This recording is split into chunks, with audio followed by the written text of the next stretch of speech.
When our nation called us to duty, we were there. Without hesitation, we entered battles on foreign shores, in distant seas and hostile skies for one reason: to protect and preserve our blessed nation, the United States of America. As bearers of the torch for our fallen comrades, we returned home to begin our lives anew, always with a spirit of remembrance and a promise to honor our brothers and sisters who lost their lives in the fight, and to support those who needed help or healing upon their return.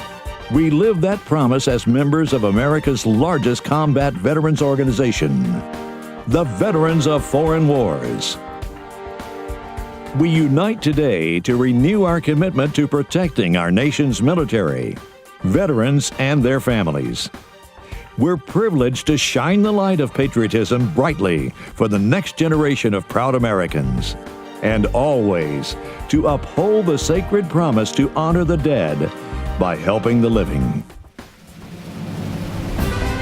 We came together 1 year ago to celebrate hard-fought victories, the passage of the Advanced Appropriations legislation, recognition of additional medical syndromes connected to Agent Orange, and the protection of veterans under the new National Health Care Bill. We also proudly saluted our comrades on the 60th anniversary of the beginning of the Korean War. Richard L. Eubank was sworn in as the new Commander-in-Chief, boldly proclaiming his theme: God, Country, and Veterans. He called on our ranks to do whatever it takes to ensure a strong membership, and he called each and every one of us to action to fulfill our proud mission of service. Our responsibility and mission is to ensure that all veterans, past, present, and future, will have the very best equipment they need to win every war and the best care to heal them again. This is now and how we will fulfill our sacred oath to honor the dead by helping the living. These were the marching orders that mobilized us in the year to follow, a year of great challenge. We faced crushing unemployment among America's youngest veterans, a VA claims workload topping 1 million claims, troubling military suicide rates, and mental health issues leaving thousands of veterans in crisis. We dedicated ourselves fully to the mission at hand, to ensure it was a year that would make us all proud. And that it was. It was a year of progress. VFW unveiled an entirely new website designed to better communicate the work of the organization and speak to younger generations of veterans. Visitors to the website increased exponentially, and VFW's Facebook community increased by more than 500%. There was also great progress in attracting sponsors who share the VFW's passion for returning the favor to our veterans. Longtime supporter Sport Clips presented $400,000 to Operation Uplink, marking the single largest corporate gift to the program. Those funds alone will provide a free call day every single month for U.S. troops serving in Iraq, Afghanistan, and Kuwait. The VFW Foundation welcomed USAA as the title sponsor of the Return the Favor campaign, presenting a generous $250,000 to the organization. And through their support of the VFW Unmet Needs program, Burger King franchises gave an incredible $450,000 to the VFW Foundation. Other companies stepped up to support our programs and carry our message forward, including Buffalo Wild Wings, Dish Network, Empower Processing, and many more. Through the support of great corporate partners, the VFW Foundation was able to support events such as the Chick-fil-A Military Appreciation Night, Military Appreciation Day with the Kansas City Chiefs, and even reuniting a military family over Father's Day weekend at Michigan International Speedway. It was a year of remembrance. We bid farewell to Frank W. Buckles, the last verified living veteran of World War I. We remembered those who didn't make it home from war on National POW MIA Recognition Day. Commander Eubank attended ceremonies alongside then Defense Secretary Robert Gates and Marine General James Cartwright, Vice Chairman of the Joint Chiefs of Staff. We remembered our comrades in word and deed, saluting the 235th anniversary of the United States Marine Corps, sponsoring the 2011 Bataan Memorial Death March, and pledging $500,000 to the building of the National Museum of the United States Army. It was a year of service and of milestones. Operation Uplink surpassed 5 million connections for troops and the families they've left behind. VFW unmet needs crossed the $4 million mark in emergency grants for military families who've fallen on hard times. And thousands of troops and their families were honored at heartfelt farewell and welcome home events, thanks to the VFW Military Assistance Program.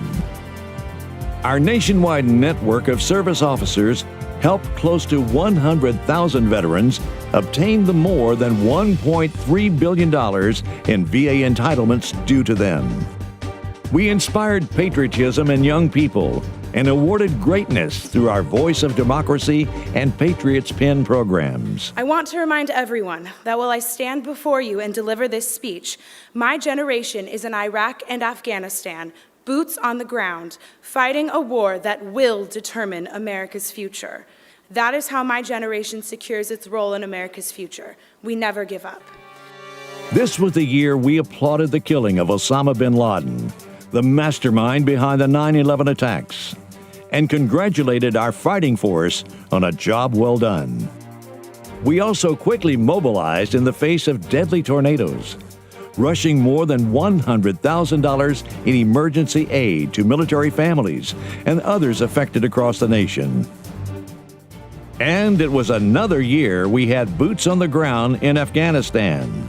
VFW's Communications Director, Jerry Newberry, reported from the front, delivering the perspective straight from top brass and our fighting men and women.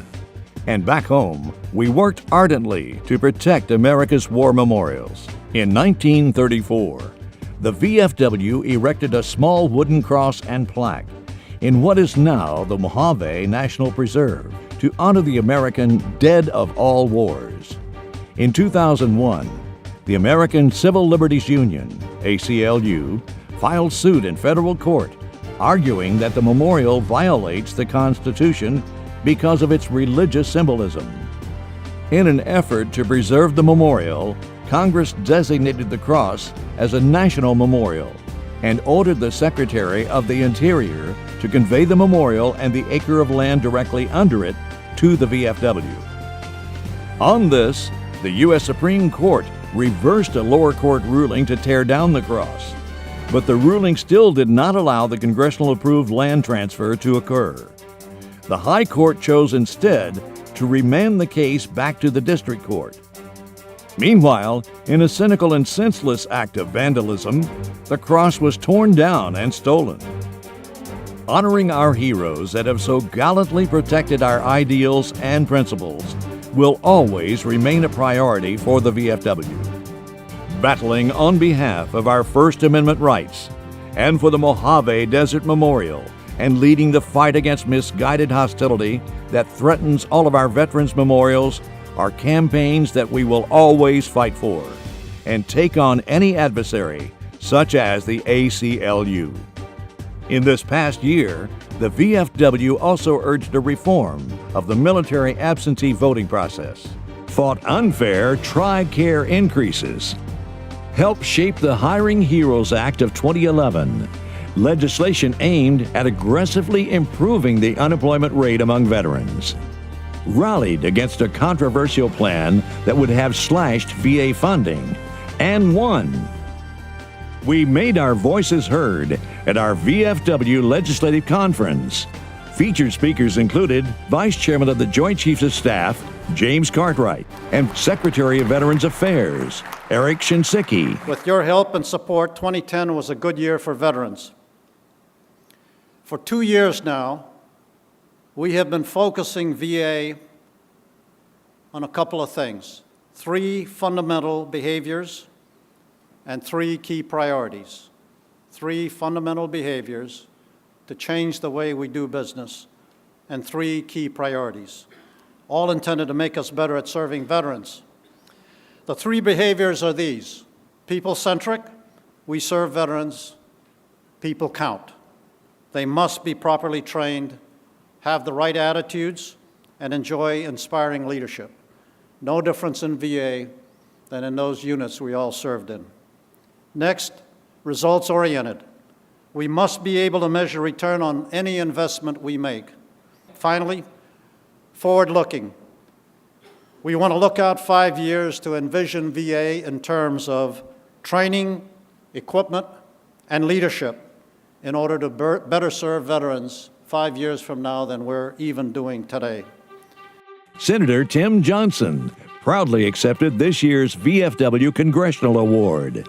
He was a key voice in getting advanced VA appropriations signed into law, a top VFW legislative priority.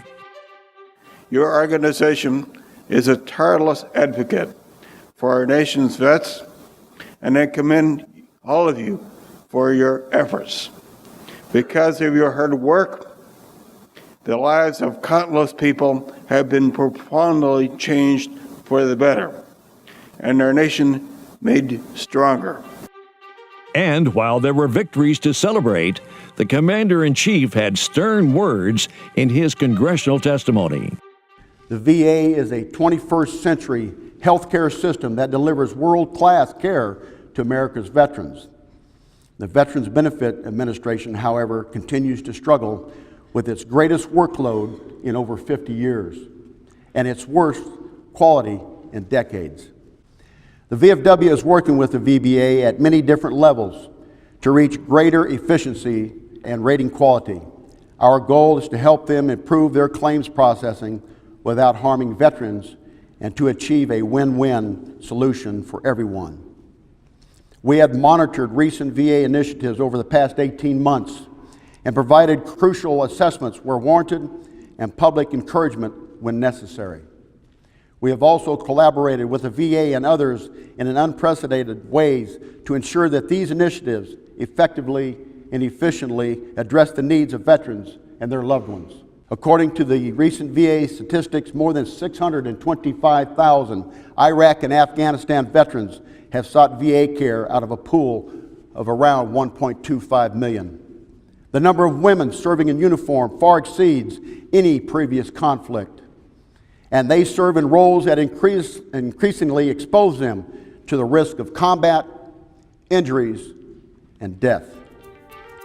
Commander-in-Chief Eubank also shared VFW official positions on an integrated information technology system, veterans unemployment and education, military caregivers and survivor benefits, MIA recovery efforts, and properly addressing women veterans' health care needs. Yes, it was a year to remember, but we cannot, we will not, ever rest in our mission to protect our comrades, assist our military and their families, and march America forward. Our agenda for the coming year is bold and more relevant than ever. We must welcome our troops home with open arms, help them get their VA benefits, and transition to civilian life. We must continue to be a voice for a strong national defense. We must remind our people at every opportunity that we still have men and women in harm's way. And we must fight for justice for all veterans in the halls of Congress, in towns and cities across this great nation, and in the hearts of our citizens. We are the veterans of foreign wars, and we serve with pride.